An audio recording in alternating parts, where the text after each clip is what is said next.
மத்திய கிழக்கில் போர் ஒரு புதிய மற்றும் மிக ஆபத்தான நிலையை எட்டியிருக்கிறது.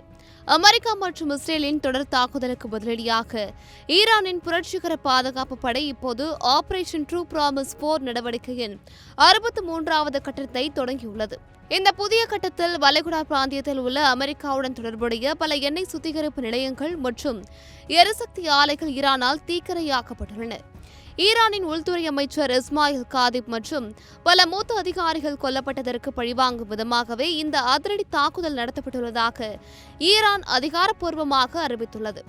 இந்த போர் ஏன் இவ்வளவு தீவிரமடைந்துள்ளது என்பதற்கு ஈரான் ஒரு மிக முக்கியமான விளக்கத்தை அளித்திருக்கிறது. ஆரம்பத்தில் இந்த போரை எண்ணெய் கிணறுகள் வரை கொண்டு செல்லும் எண்ணம் ஈரானுக்கு இருக்கவில்லை என்றும் அண்டை நாடுகளின் பொருளாதாரத்தை பாதிக்க தாங்கள் விரும்பவில்லை என்றும் அவர்கள் கூறியுள்ளனர். ஆனால் அமெரிக்காவும் இஸ்ரேலும் ஈரானின் எரிசக்தி உள்கட்டமைப்புகளை தாக்கி தகர்த்ததால் இப்போது வேறு வழியின்றி அமெரிக்காவின் நலன்களுக்கு சொந்தமான எண்ணெய் நிலையங்களை தகர்க்கக்கூடிய கட்டாயம் ஏற்பட்டுள்ளதாக ஈரான் தெரிவித்துள்ளது. இதன் மூலம் போர் இப்போது ஒரு முழுமையான எரிசக்தி போராக மாறியிருப்பது மட்டுமில்லாமல் உலக நாடுகளை பதற வைத்துள்ளது.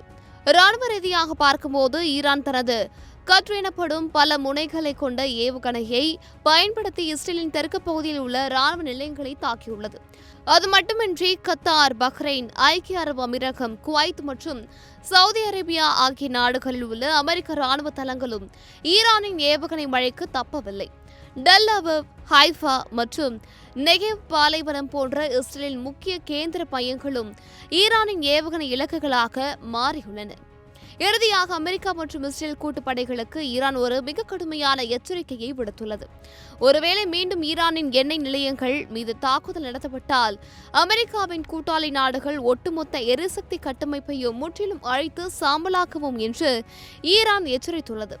இன்று நடந்த தாக்குதலை விட அடுத்த கட்ட தாக்குதல்கள் பல மடங்கு பயங்கரமானதாக இருக்கும் என்றும் இதற்கான விளைவுகளை அமெரிக்கா அனுபவிக்க வேண்டியிருக்கும் என்றும் ஈரான் ஆவேசமாக தெரிவித்துள்ளதால் ஒட்டுமொத்த உலகமும் திகைப்புடன் மத்திய கிழக்கை உற்று நோக்கி வருகிறது.